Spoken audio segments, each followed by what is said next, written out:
Hi, friends. Welcome back to the Breakthrough Brand Podcast. If you are listening to this live, then it is summertime. And while summer can feel like a busy season for some people, it can also be a slower time when it comes to inquiries and gaining new business, gaining new clients, where you're wondering like, hey, how am I going to find that next client for my service business? So this week and next week, I have a part 1 and part 2 episode series to share with you about ways to make more money in your business as a service provider. So maybe you're a designer, a copywriter, a podcast producer, an event planner, social media manager, photographer, coach, whatever it is, these tips will help you in your service business. And if you also sell products, listen to this as well, because a lot of this stuff really overlaps well with that too. A few of these ways might seem obvious, but I would actually argue that I have gone out of my way on this episode to focus on non-obvious ways to make money, bring in more money in your service business. So we're not talking about things like, hey, just add a new service or start selling templates or anything like that. I'm focusing on ways you can make more money without abruptly changing your business model, without adding products or new services or reinventing the wheel in some other way. So these are ways that you're probably not thinking of that are less obvious. And this episode actually originally aired as episode 154 of the podcast, but it's such good content. And that was truly over 100 episodes ago, which I cannot believe I've been podcasting that long. It still is bizarre to me sometimes that we're in like the 270s now, but yeah, you might have totally missed it. Or if you listen to it, then you can apply it a new way now that your business is in a different place than it was back then. So anyway, you may have never heard if you're new to the podcast, you may have skipped it, whatever, but I know this content is so good. I just re-listened to it and I want to bring it back to your attention. And again, these ways are perfect for summer where you might be working less yourself. You may have your kids at home with you and you may be like planning ahead of like, hey, I'm ready to get some new projects rolling. I'm ready to get more clients and make more money in my business as I go into like the fall up next after summer. So these are things you can do. Try them all. Try the ones you haven't before, whatever you want to do. These will help you increase revenue in your service business. And again, come back next week, next Tuesday, for 4 more ways. So hope you enjoy. Let's get to the episode.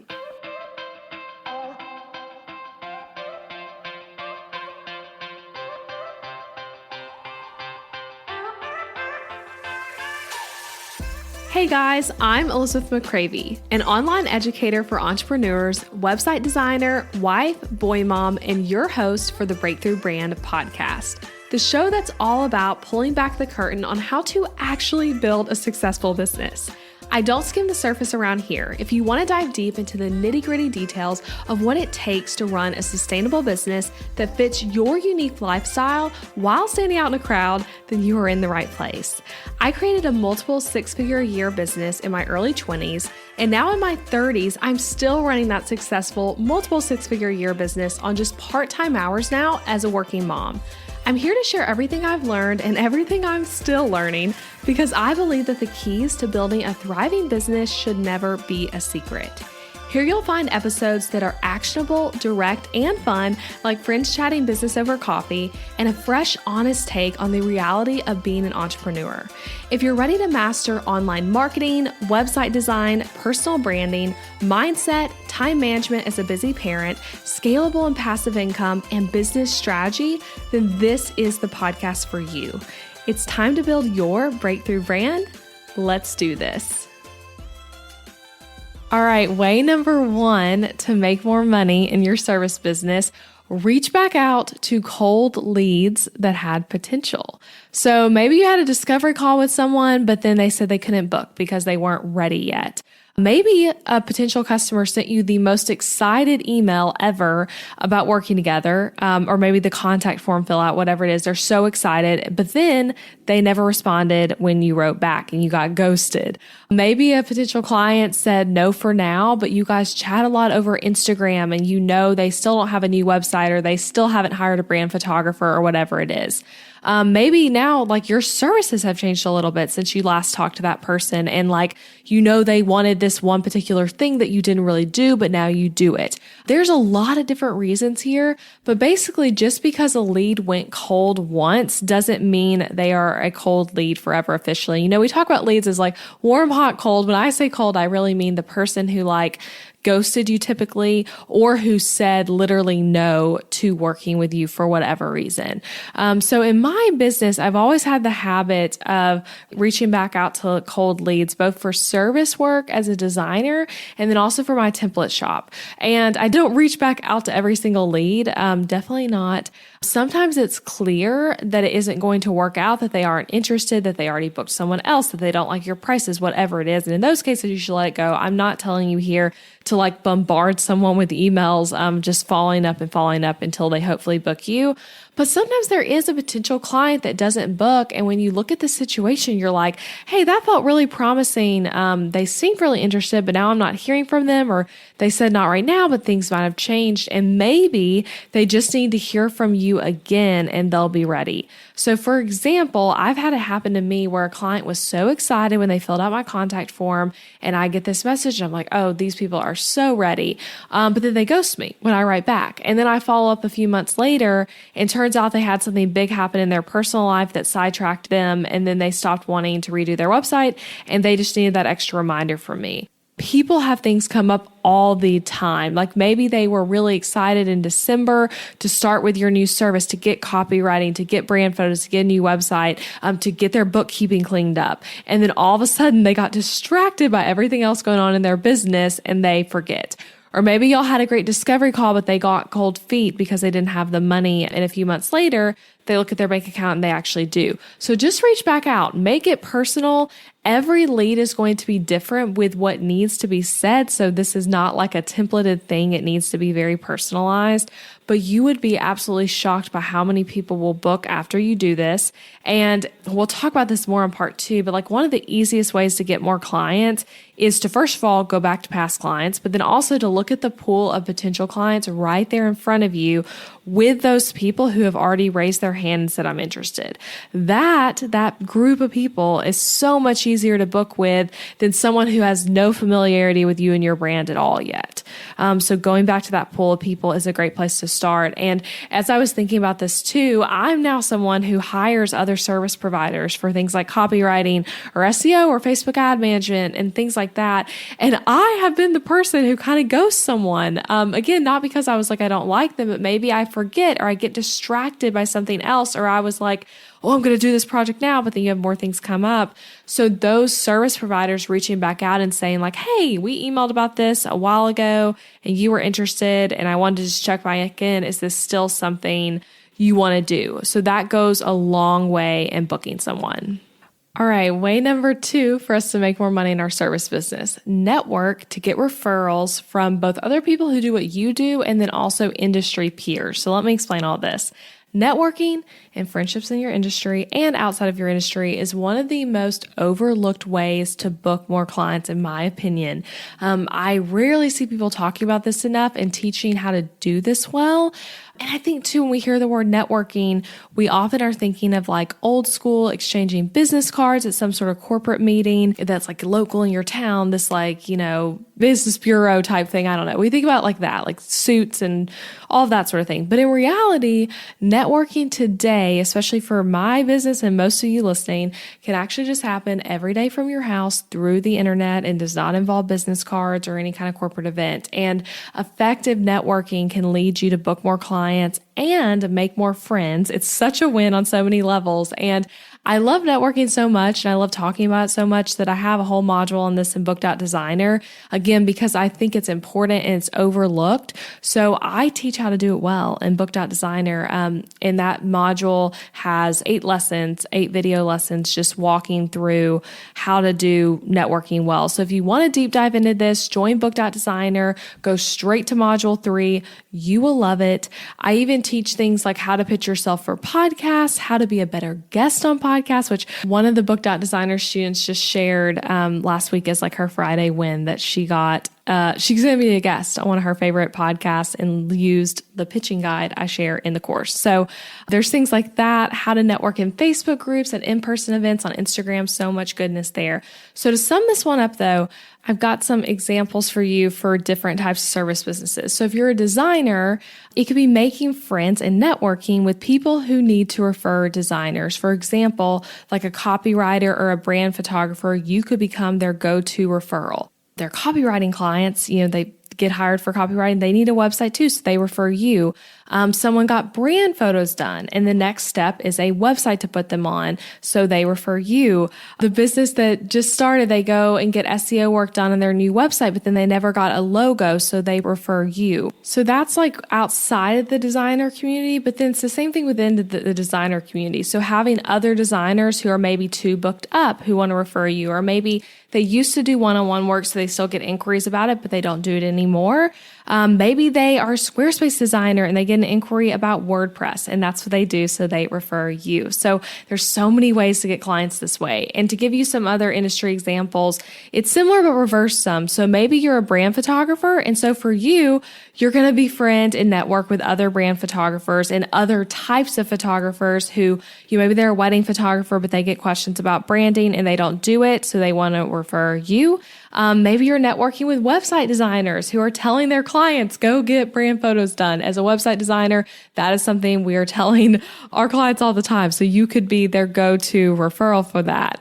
If you're a copywriter, it's befriending other copywriters who maybe they are too booked up. Maybe they aren't going to take that project for whatever reason, but also other people like designers, SEO specialists, and other services someone who is hired copywriting for would also be hiring for this service. So that's just a few examples for you.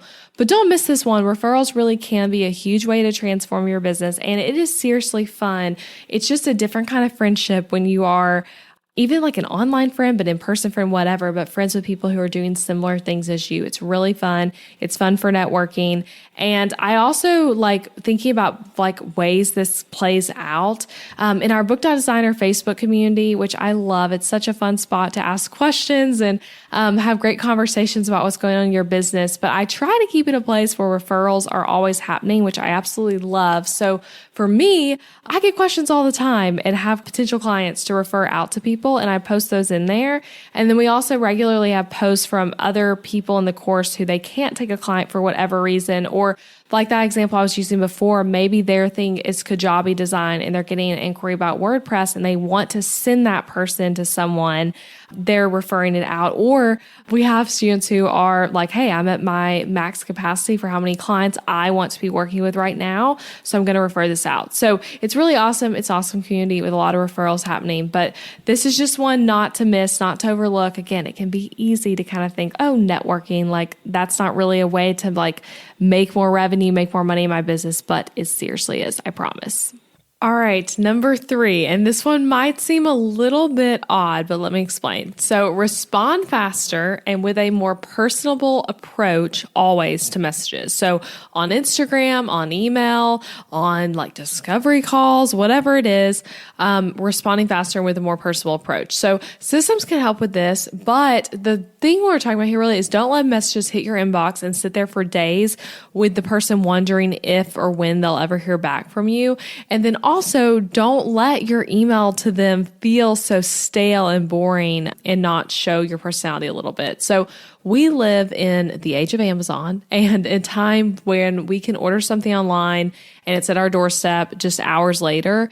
And our expectations around when things are delivered also translates over to our expectation on response times from businesses of all types. So we expect people to respond quickly. We don't want to wait hours to talk to a real person from Comcast, and we also don't want to wait days to hear back from a small business owner about a brand redesign. It's all very connected. And we also live in the age of the personal brand and more personality-driven businesses, more mission-driven businesses, and more approachable, less corporate, more small as the vibe overall.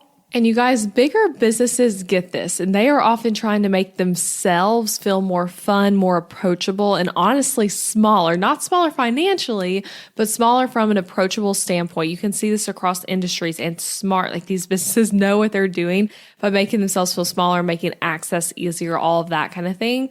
But for some reason, for us actual small businesses, sometimes we want to feel bigger.